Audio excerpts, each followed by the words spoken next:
Hello everyone, welcome to sleepy classes. तो आज शुरू करेंगे हम आपके यूपी पीसीएस का 2023 का जो प्रीलिम्स का पेपर है उसके next set of 25 questions, that is 26 से 50 क्वेश्चंस की डिस्कशन प्रीलिम्स की, जीएस की हम आज करने वाले हैं।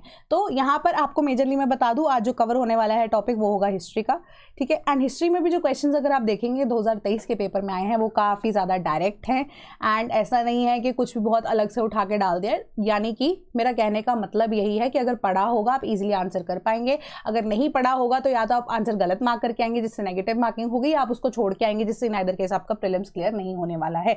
So moral of the story is कि आपको अपने फैक्ट्स के साथ यहाँ पर क्लियर होना चाहिए जो आपने स्टोरी पढ़ी है यहाँ पे, क्योंकि हिस्ट्री को हम स्टोरी की तरह ही पढ़ते हैं। तो आप इंटरलिंकेजेस बना के चलिए, चार्ट्स बना के चलिए, मैप्स का स्पेशली ध्यान रख के चलिए क्योंकि मैप्स के ऊपर क्वेश्चन आए हैं यहाँ पे, है ना। मैप्स को हिस्ट्री वाला पोर्शन जब हम बात करते हैं तो जो एनसीईआरटी में मैप्स दिए गए हैं उसके ऊपर भी प्लीज फोकस कीजिएगा। तो 26 क्वेश्चन की तरफ चलते हैं। Which officer was known as Bhagadugha during the Vedic administration? पहले मैसेंजर, सेकंड ऑप्शन क्या है? Chief officer of forest, C is chief officer of gambling, D is revenue collector department. तो यहाँ पे ना आपको पेपर में ना बहुत सारी चीजों में बहुत जेनरिक सी टर्म्स दिख देती हैं। पहली बात तो यहाँ पे आप देखिए वैदिक एडमिनिस्ट्रेशन, वैदिक एडमिनिस्ट्रेशन की बात हो रही है तो यहाँ पे पाली, प्राकृत, द्रविडियन लैंग्वेज, संस्कृत की बात की जा रही है। तो यानी कि आप कह सकते हो संस्कृत हिंदी की तरह ही ऑलमोस्ट, कुछ कुछ वर्ड संस्कृत के लिए गए हैं हिंदी से, ठीक है। तो यहाँ पे भाग वर्ड के ऊपर ध्यान दीजिए। भाग word is generally related to जब आप डिवाइड करते हैं मैथ्स के अंदर, है ना, तो डिवीजन यहाँ पे मैथमेटिक्स वाली बात आ जाती है, ठीक है। मैथ्स का सब्जेक्ट हो सकता है ये, मैथ्स से आप कह सकते हो कि रेवेन्यू या कलेक्टर डिपार्टमेंट इसका करेक्ट आंसर है। इस तरीके से भी आप इसको ले सकते थे। अगर आपको पता था तो वेल एंड गुड, नहीं पता था तो आप इस तरीके से भी चीजों को अटेम्प्ट करने की ट्राई करते हैं, ठीक है। इन केस मैं अगर आपको वही चीज बता रही हूँ कि लैंग्वेज यहाँ पे आप चेक करें कि वैदिक एडमिनिस्ट्रेशन की बात हो रही है तभी ये चीजों को अटेम्प्ट कीजिएगा, ठीक है। तो अगर हम मिडिवल पीरियड की बात करेंगे तो वहां पे इस चीज का रिस्क मत लेना, ठीक है। देन आंसर इसका डी है। Then match to following direct question था। अगेन आर्कियोलॉजिकल साइट दी गई थी, प्रेजेंट लोकेशन, अगेन मैप वाला क्वेश्चन है जो जैसे मैं आपको बता रही हूँ। तो आर्कियोलॉजिकल साइट के हिसाब से इसका correct answer option number A था, क्योंकि नेवासा जो है कर्नाटका के अंदर, सॉरी नेवासा जो है महाराष्ट्र के अंदर है, ईसामपुर जो है कर्नाटका में, दिदवाना राजस्थान में, गुद्यम केव तमिलनाडु में है। अगेन मैप वाला ये क्वेश्चन आपसे पूछा गया है। नेक्स्ट क्वेश्चन अगेन अगर देखिए तो मैप के ऊपर ही बेस्ड है कि eastern boundary of Harappan culture indicated which of the following, ठीक है, कि हड़प्पन कल्चर का जो ईस्टर्न मोस्ट पॉइंट था वो कौन सी जगह थी? A Harappa, B Rakhigarhi, C Alamgirpur, D Manda. तो इसका करेक्ट आंसर है option number B, that is Rakhigarhi.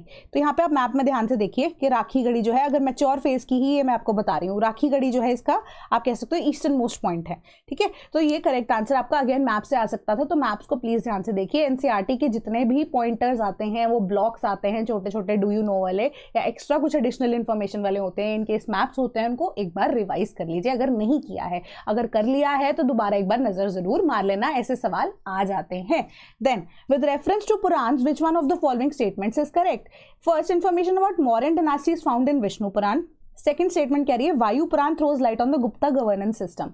तो यहाँ पे अगेन पढ़ा होता तो आंसर कर देते, अगर नहीं पढ़ा होता तो फिर आप इसको छोड़ के आते या गलत मार्क करते। तो वैसे in this case both the statements are correct, option number C is the correct answer. तो अब यहाँ पे एक एडिशनल इन्फॉर्मेशन ये है कि अगर विष्णु पुराण है वो मौर्यन डायनास्टी के साथ है, तो वायु पुराण है वो गुप्ता डायनास्टी के साथ है, तो जो मत्स्य पुराण है, मत्स्य पुराण इज द ओल्डेस्ट पुराण जितना हम मान के चलते हैं, ठीक है। ओल्डेस्ट पुराण रिटर्न वो किससे रिलेट करती है यहाँ पे? आंध्र की सतवाहना डायनास्टी के साथ। देन नेक्स्ट क्वेश्चन की तरफ बढ़ते हैं। Which of the following pair या school of thought proponent is correctly matched? कि मतलब 3 इनकरेक्ट मैचेस हैं और एक यहाँ पे करेक्टली मैच्ड है, ठीक है। तो इसका करेक्ट आंसर है ऑप्शन नंबर सी, क्योंकि अगर आप स्कूल ऑफ थॉट्स की बात करते हैं और आप हमारे बैच में अगर एनरोल्ड होते हैं तो वहाँ पे हिस्ट्री में डिटेल में ये चीज़ कवर की जाती है। तो इन केस अगर आपने पढ़े भी हैं, क्योंकि जनरल अब जो कॉमन सिलेबस रहता है यूपीएससी के साथ, वहाँ पे ऐसे सवाल पूछे जाते हैं, तो आप मान सकते हैं कि यूपी पीसीएस अगेन यूपीएससी के ही पैटर्न को फॉलो कर रहा है, उसी तरीके से उसी डिफिकल्टी लेवल पे ऑपरेट कर रहा है। तो न्याय स्कूल जो है हमारा वो गौतम मुनि ने यहाँ पर शुरू किया था। तो जो हमारे स्कूल ऑफ थॉट्स हैं अब वो न्याय गौतम मुनि ने किया था। संख्या स्कूल जो बोलते हैं वो कपिल ने। देन योग पतंजलि, बहुत फेमस है ये तो, है ना। देन विशेषिका स्कूल की बात करें तो कन्नड़ा। देन पूर्व मीमांस जैमिनी ने शुरू किया था। वेदांता की बात करते हैं जिसमें बेसिकली हमारे वेदास आ जाते हैं ज़्यादातर। उत्तर मीमांस इसका नाम हम रखते हैं या मानते हैं कि स्कूल जो ऑफ थॉट है वो उत्तर मीमांस भी इसको डिनोट किया जाता है, ठीक है। तो बेसिकली अब आइडियोलॉजीज जो है सभी स्कूल्स की अलग थी। जैसे अगर आप योगा पतंजलि की हम बात करते हैं, है ना, तो उन्होंने बोला था योग के थ्रू आप निर्वाण प्राप्त कर सकते हैं या आप अपनी सोल लेवल पे रीच कर सकते हैं। तो कुछ कुछ स्कूल्स का आइडियोलॉजी था कि कर्मा जो है वो प्ले करता है ज़्यादा रोल यहाँ पे, है ना, या कुछ स्कूल्स बोलते थे कि सोल एग्जिस्ट करती है, कुछ मानते हैं सोल एग्जिस्ट नहीं करती, only karmas exist, so on and so forth. तो ये अलग अलग आइडियोलॉजीज हैं जिनको आपको यहाँ पर याद करना है, पढ़ना है। अगर इस लेवल का सवाल आपको पिछले साल के पेपर में आया है, 2023 के पेपर में आया है, तो इस बार आपको मेहनत और बेटर करनी ही पड़ेगी। Then next question, with reference to Captain Hawkins which of the following statements is correct? First, he came to India in 1611 as an envoy of James I।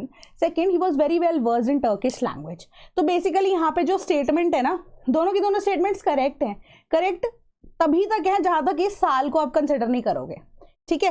तो आप ये चीज़ के आइडियोलॉजी लगा के चलिए। आप जब आप, मैंने बोला ना, हिस्ट्री में अगर आप इंटरलिंकेजेस करके चलते हैं तो आपको ये आइडिया होना चाहिए कि जो हमारे पास इंडिया में ब्रिटिशर्स आए, मुगल्स के टाइम पे आए, तो 1600s में ही आए थे, ठीक है। समवॉट आप नियर पहुंच चुके हैं उस चीज़ के, बट 1600s में कौन से साल में, you have to be particular about it from now onwards, ठीक है, क्योंकि सवाल आपको डेट पे भी या ईयर पे भी आ चुका है, डेट्स पे भी आया। नेक्स्ट क्वेश्चंस जो मैं डिस्कस करूंगी उसमें भी आप देखेंगे।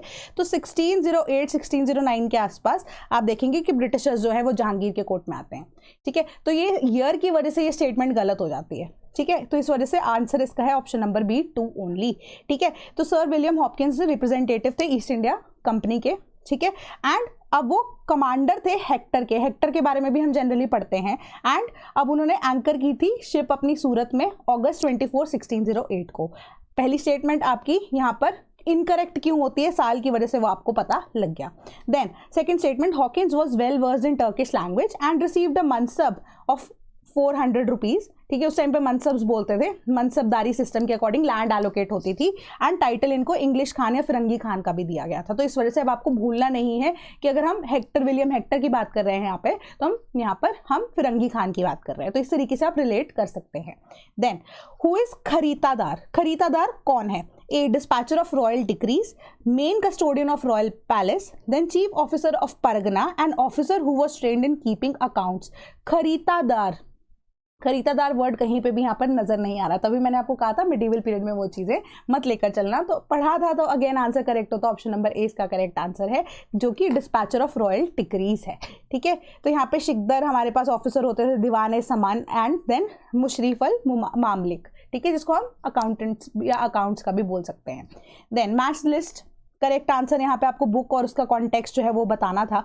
देन मीरत सिकंदरी, बुरहान मसीर, रियाजुल सलातिन एंड रियाजुल इंशा। तो ये बहुत डिफिकल्ट क्वेश्चन है, तो ऐसे क्वेश्चन आप ओमिट कर सकते हैं क्योंकि हर एक का आपको आंसर नहीं आता होगा, ठीक है। तो मैं आपको बता देती हूँ इसका करेक्ट आंसर क्या है। ऑप्शन नंबर ए इसका करेक्ट आंसर है, यानी कि A with 4 Mirat Sikandari, victory of Gujarat, then Burhan Maasir, B with 2 history of Bahmanis Ahmadnagar, then C with 1 Riyazul Salatin, history of Bengal, and Riyazul Insha की जब हम बात करते हैं, collection of Mahmud Gawan's letters, ठीक है। तो इसका करेक्ट आंसर ये है। तो बुक्स के ऊपर भी क्वेश्चन पूछे गए हैं, हर एक एस्पेक्ट को यहाँ पर पेपर में कवर किया गया था। विच of the following is not correctly match, ठीक है। बहुत बेसिक सा क्वेश्चन था ये, कुछ इतना डिफिकल्टी लेवल नहीं था यहाँ पे।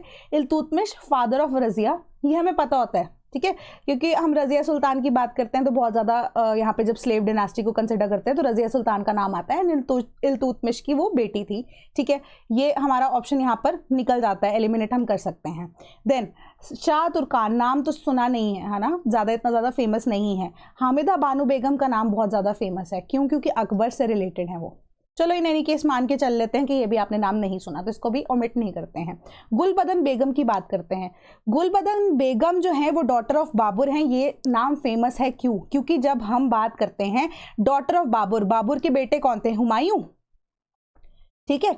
हुमायूं नामा लिखी किसने थी, या लिखने में आप कह सकते हो कि हेल्प किसने की थी, या बेसिकली रोल जो है हुमायूं नामा लिखने का किसका था? दैट वाज गुलबदन बेगम, ठीक है। तो यहाँ पे ये ऑप्शन भी आप एलिमिनेट कर सकते हैं। तो अब ये 2 बचे।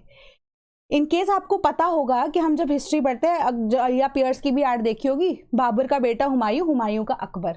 तो अकबर जब पैदा हुए थे, यू नो कि वो अलग ही रहे हैं अपनी माँ से, है ना। तो यहाँ पे वाइफ ऑफ अलाउद्दीन खिलजी कहाँ से आ जाता है? हामिदा बानो बेगम का नाम इज आइडियली बहुत ज़्यादा फेमस। तो बहुत सिंपल सा डायरेक्ट सी बात है, हामिदा बानो बेगम को आप यहाँ पे कंफ्यूज हो सकते थे ऑप्शन बी और सी के अंदर। तो क्योंकि शाह तुर्कान का नाम आप नहीं सुनते हैं ज़्यादा, पढ़ा है इन डिटेल तो पता होगा, नहीं पता है तो आपको अगेन मैं बोलती हूँ कि वो आंसर उस हिसाब से सॉल्व नहीं हो सकता। तो बी और सी के बीच में आप यहाँ कंफ्यूज हो सकते थे। करेक्ट आंसर इसका सी है। हामिदा बानो बेगम वाइफ ऑफ अलाउद्दीन खिलजी नहीं थी, वो अकबर की माँ थी, ठीक है, या हुमायूं की आप कह सकते हो वाइफ थी। ठीक है, आंसर इसका सी है। Then consider the reign of the following Peshwas and arrange them in chronological order. ठीक है, पेशवाज की यहाँ पे क्रोनोलॉजिकल ऑर्डर आपसे पूछे गए। पहली चीज आपको यहाँ पर क्लियर होगी, एक ऑप्शन आप ओमिट कर सकते थे इससे, बालाजी विश्वनाथ। वो तो सबको पता है कि सबसे पहले पेशवा वही हैं, ठीक है, पहले पेशवा नंबर 1 पे हैं, तो ये ऑप्शन नंबर सी आप इजीली एलिमिनेट कर सकते थे। अब उसके बाद बाजीराव 1 आए, ये चीज भी आपको क्लियर है। एटलीस्ट 2 डिनास्टीज तो आप डायरेक्टली यहाँ पर मान सकते हैं, या 2 जनरेशन, नॉट डिनास्टीज, 2 जनरेशन को आप इजीली यहाँ पे क्लैरिफाई कर सकते हैं, आप नोट डाउन कर सकते हैं कि हाँ ये चीज सही है। ठीक है, 1 और 2 तो एक साथ आएगा ही आएगा, तो उससे आपको ऑप्शन नंबर ए भी यहाँ पे एलिमिनेट हो जाता। ठीक है, तो यहाँ पे आप बी एंड डी के बीच में फंसते अगर, तो करेक्ट आंसर में अगर आपको बता देती हूँ, ऑप्शन नंबर डी इसका करेक्ट आंसर है। ठीक है, कि बालाजी विश्वनाथ ने यहाँ पे पेशवाई को पहले शुरुआत की थी, पहले पेशवा बने, फिर वहाँ से बाजीराव 1 आए, बाजीराव 1 से देन बालाजी बाजीराव आए, रघुनाथ राव आए, शमशेर बहादुर आए। सो ये क्रोनोलॉजिकल ऑर्डर आपका डायरेक्टली यहाँ पे फैमिली ट्री उनका गिवन है, तो अकॉर्डिंगली आप इसको देख लीजिए। मेरी गट फीलिंग यही कहती है कि बाजीराव 2 नाना साहेब के ऊपर में भी इस बार क्वेश्चन आएगा, हो सकता है।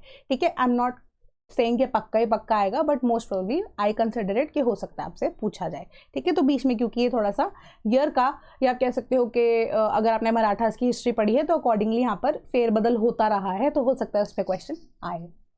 Then which among the following ruler of Kashmir abolish jizya and cow slaughter. तो ये भी हम डायरेक्टली हिस्ट्री में पढ़ते हैं, Zainul Abidin.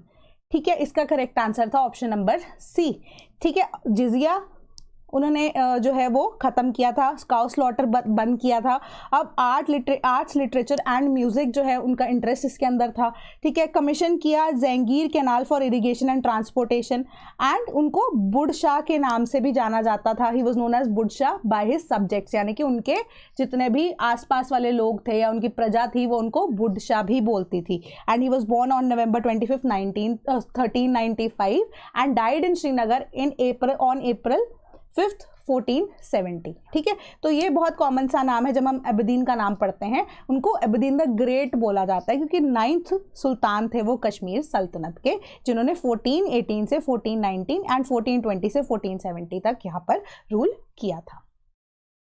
Who among the following translated 300 volumes of Sanskrit books collected by Firoz Shah Tughlaq during the campaign of Nagarkot? तो correct answer इसका क्या है? अजीजुद्दीन खान, तालिब अमूली, मुला अब्दुल बाकी या मिर्जा मोहम्मद अली। तो ये अगेन डायरेक्ट क्वेश्चन था, ऑप्शन नंबर ए इसका करेक्ट आंसर था कि अजीजुद्दीन खान जो है उन्होंने ट्रांसलेट की थी 300 संस्कृत की किताबें, जो कि कहाँ रखी गई थी?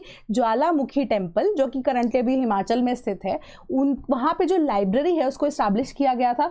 उसी लाइब्रेरी में वो संस्कृत की किताबें थी जिनको फर्दर ट्रांसलेट किया गया था। ठीक है, अब वो नगरकोट कैंपेन में ड्यूरिंग दैट पीरियड। ठीक है, एंड वो लाइब्रेरी जो है फिरोज शाह तुगलक की थी, एंड पर्शियन में इसको कन्वर्ट किया गया था, एंड टाइटल क्या रखा गया था? Dalail e Firoz Shahi during the campaign of Nagarkot. Then tappa style of music, again tappa style की बात करते हैं तो ये पंजाब से रिलेट करता है। पंजाब में टप्पे चलते हैं, because I belong to Punjab, तो यहाँ पर पंजाब का जो फेमस स्टाइल ऑफ सिंगिंग है, फोक सिंगिंग है, वो टप्पा स्टाइल ऑफ म्यूजिक है। Was refined and developed in which of the following Mughal emperors court? Akbar, Jahangir, Shahjahan या मोहम्मद शाह? तो अगेन ये एक डायरेक्ट क्वेश्चन था, तो ऑप्शन नंबर डी इसका करेक्ट आंसर है। मोहम्मद शाह के टाइम पे यहाँ पे टप्पा स्टाइल ऑफ म्यूजिक को आप कह सकते हो मुगल एम्परर के कोर्ट में एक नए तरीके से पेश किया गया था। Then which of the following poets या compositions is not correctly match? अगेन मैं डायरेक्ट क्वेश्चंस की ही यहाँ पे बात कर रही हूँ। करेक्ट आंसर इसका ऑप्शन नंबर सी था। गंगाबाई जो थी वो बेसिकली आयुर्वेदा प्रैक्टिशनर थी। उन्होंने जो किताब लिखी थी वो थी हुनर महासागर 1898 के अंदर, ना कि ये किताब जो गणेश देव लीला के नाम से यहाँ पर बताई गई है। ठीक है, then which of one of the following place of the revolt of 1857 start of rebellion is not correctly matched? Again ये क्वेश्चन जो है आपका डेट्स के ऊपर है, तो करेक्ट आंसर है इसका option number C, that is Lucknow. Lucknow में यहाँ पे मई में ही हमारा जो प्रोसेस है वो शुरू हो गया था। शुरुआत यहाँ पे बैरक में हुई थी, हमें पता है कि जहाँ पे मना कर दिया था कि जो भी राइफल्स हैं वहाँ पे जो क्योंकि बात यही हुई थी ना कि काओ के या आप कह सकते हो पिग के जो मीट से जो हमारे राइफल्स हैं है ना, उसका जो ओपनिंग पॉइंट जिसको आप बोलते हैं वो चीज़ वहाँ पे रखी गई थी, जिस वजह से मना कर दिया गया था। ठीक है, बैरक से शुरू होता है। उसके बाद अगर हम यूपी की बात करते हैं डायरेक्टली, तो Meerut is the first point जहाँ पे यहाँ पे फर्स्ट रिवोल्ट ऑफ फ्रीडम शुरू हुआ है ना, तो फर्स्ट रिवोल्ट बोलते हैं हम जिसको। तो 1857 में यहाँ पे शुरू किया गया मीरठ के अंदर। ठीक है, 10 मई को यहाँ पे शुरुआत हुई। उसके बाद झांसी में यहाँ पे रिवोल्ट होता है। फिर लखनऊ की जब हम बात करते हैं 30 मई को 1857 में ये रिवोल्ट शुरू होता है। तो ये डेट जो है यहाँ पे लखनऊ वाली गलत थी, आंसर था आपका ऑप्शन नंबर सी। देन 1918 में यूनाइटेड प्रोविंसेस किसान सभा फॉर्म की गई थी bye which of the following leaders.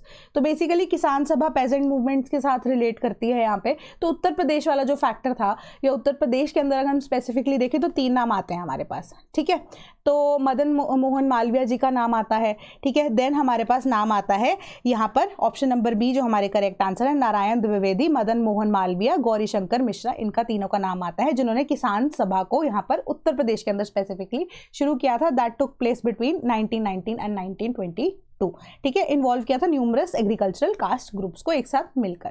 Then which among the following organisations was responsible for throwing bomb at viceroy lord Hardinge in Delhi. Correct answer है इसका ऑप्शन नंबर सी, अनुशीलन समिति। Correct है, ये कोलकाता बेस्ड यहाँ पे आप कह सकते हो रेवोल्यूशनरी ग्रुप था ये। तो ये दिल्ली कॉन्स्पिरेसी केस जो है बहुत ज़्यादा फेमस हुआ था उस टाइम पे भी, आप रिपीटेडली अगेन हिस्ट्री में पढ़ते हैं। एंड अटेम्प्ट था 1920 में कि असैसिनेट किया जाएगा viceroy of India lord Hardinge को एक लोकल सेल्फ मेड बॉम्ब के थ्रू, जो कि अनुशीलन समिति ने यहाँ पर बनाया था। By which of the following acts the system of chamber of princes with 120 members was created. ठीक है, करेक्ट आंसर है ऑप्शन नंबर डी। ठीक है, अब यहाँ पे जलियांवाला बाग मैसेकर वाला ये सारा कुछ यहाँ पे ध्यान नहीं रहना है। हमारा एक्ट ऑफ 1919 के थ्रू बेसिकली यहाँ पे क्या हुआ था, चेंबर ऑफ प्रिंसेस का मेजर रोल यहाँ पे यही था कि एक स्पेसिफिक जगह या एक स्पेसिफिक पोजीशन जो है दी गई है to the princely states of India जो उस टाइम पे एग्जिस्ट करती थी। जो प्रिंसली स्टेट्स में उस टाइम पे नवाब थे, हमारे पास राजकुमार थे या जो राजा थे, सो ऑन एंड सो फोर्थ। ठीक है, उनको एक स्पेसिफिक जगह दी गई थी कि वो अपने आप को रिप्रेजेंट कर सकें। प्रिंसली स्टेट्स ऑफ इंडिया को यहाँ पर, या प्रिंसली स्टेट जो कि इंडिया के अंदर उस टाइम पे एग्जिस्ट करती थी, जो ब्रिटिश एक्वायर्ड इंडिया है वहाँ पे एग्जिस्ट करती थी, तो उनको एक प्लेटफॉर्म दिया गया कि आप बोलिए आपके क्या पर्सपेक्टिव्स है, आपका क्या मानना है, या एक तरह से उनको रिप्रेजेंटेशन का एक मौका दिया गया बाय द एक्ट ऑफ 1919। ठीक है, तो चेंबर ऑफ प्रिंसेस को एस्टैब्लिश किया गया था 1920 में किंग एम्परर जॉर्ज 5 के द्वारा। उनकी प्रोक्लेमेशन जो आई थी 1919 के अंदर गवर्नमेंट ऑफ इंडिया एक्ट 1919 के बाद, and was given the royal assent. Then with reference to E.V. Ramaswamy Naicker, famous name है अगेन क्योंकि एक आइडियोलॉजी है उनकी फेमस, मैं वो भी बताती हूँ। Which of the following statements is are correct, कि he participated in the non cooperation movement and he left Congress in 1925। तो basically E.V. Ramaswamy Naicker was one of those peoples जिन्होंने कांग्रेस को छोड़ा था, ये बोलकर कि बहुत ज़्यादा ब्राह्मणिकल डोमिनेंस है, यानी कि ब्राह्मण्स का डोमिनेंस कांग्रेस के अंदर बहुत ज़्यादा देखने को मिल रहा है। तो सेकंड स्टेटमेंट हमारी करेक्ट है अगर आपको ईयर पता होता। तो उन्होंने पार्टिसिपेट भी किया था नॉन कोऑपरेशन मूवमेंट में। ठीक है, तो दोनों की दोनों स्टेटमेंट्स हमारी करेक्ट हो जाती है। Option number C correct answer है। तो now I have a homework for you कि टेम्परेंस मूवमेंट क्या है, आप कॉमेंट बॉक्स में मुझे बताएंगे। ठीक है, अगर नहीं पता है तो 1-2 घंटे बाद जब वीडियो रिलीज होगी मैं टेम्परेंस मूवमेंट के ऊपर यहाँ पे एक कमेंट पिन करके डाल भी दूंगी। देन 45th क्वेश्चन की तरफ चलते हैं। What was the name of the female regiment constituted as a part of Azad Hind Fauj by Netaji Subhash Chandra Bose. Fairly simple question था, रानी झांसी रेजिमेंट थी। बी ऑप्शन इसका करेक्ट आंसर है।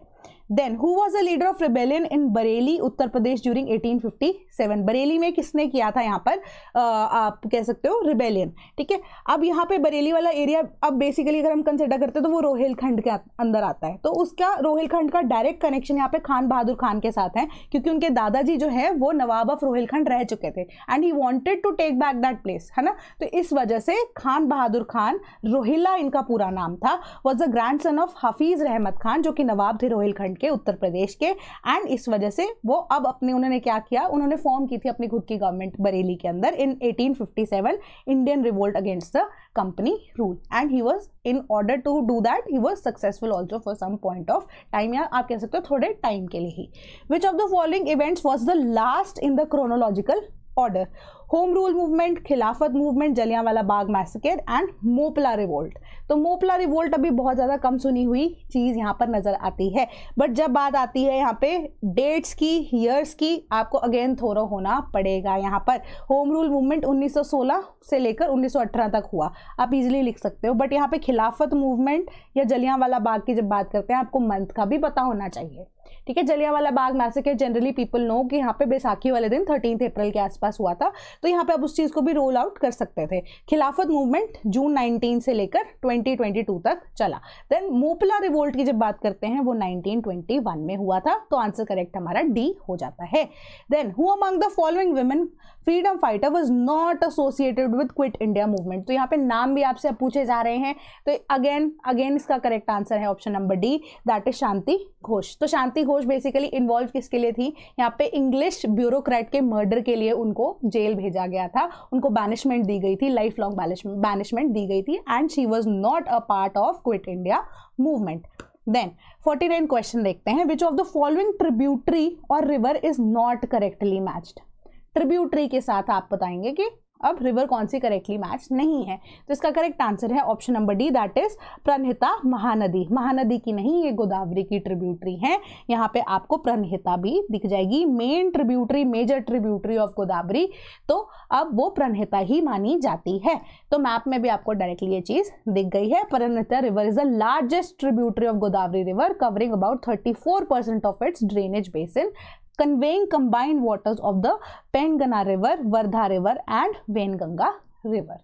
Then उसके बाद 50th question, last question for the day, which of the following place is the confluence of river Alaknanda and Bhagirathi. बहुत simple question था ये, तो अगर आप ये भी गलत करके आए मतलब आप कुछ भी नहीं पढ़ रहे हैं, ऑप्शन नंबर डी देवप्रयाग इसका करेक्ट आंसर है।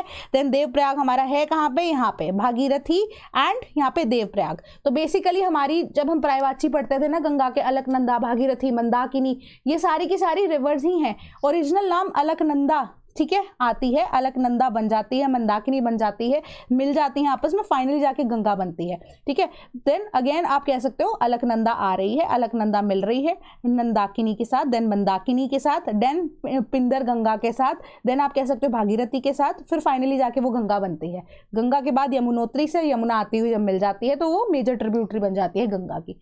तो इसी तरीके से आपको चीज़ों को याद रखना है, ये तो बिल्कुल कॉमन सेंस वाली बात है। इंस्टाग्राम पे रील्स तो स्क्रॉल करते होगे तो आपको प्रयाग के बारे में तो डेफिनेटली पता ही लग गया होगा, अगर नहीं पता था तो यू शुड बकल अप, कि ऑलरेडी अब बहुत लेट हो चुके हो, मुझे तो ऐसा लगता है ऑनेस्टली, बट ऐसा नहीं है कि आपका पेपर में आप बोलूँगी कि क्लियर नहीं होगा, बिल्कुल क्लियर हो सकता है। अभी भी आप अपनी रिविजन को कंटिन्यूसली कैरी ऑन करें, इस टाइम पर डिस्ट्रैक्शंस ना रखें। So that was all for today, thank you so much.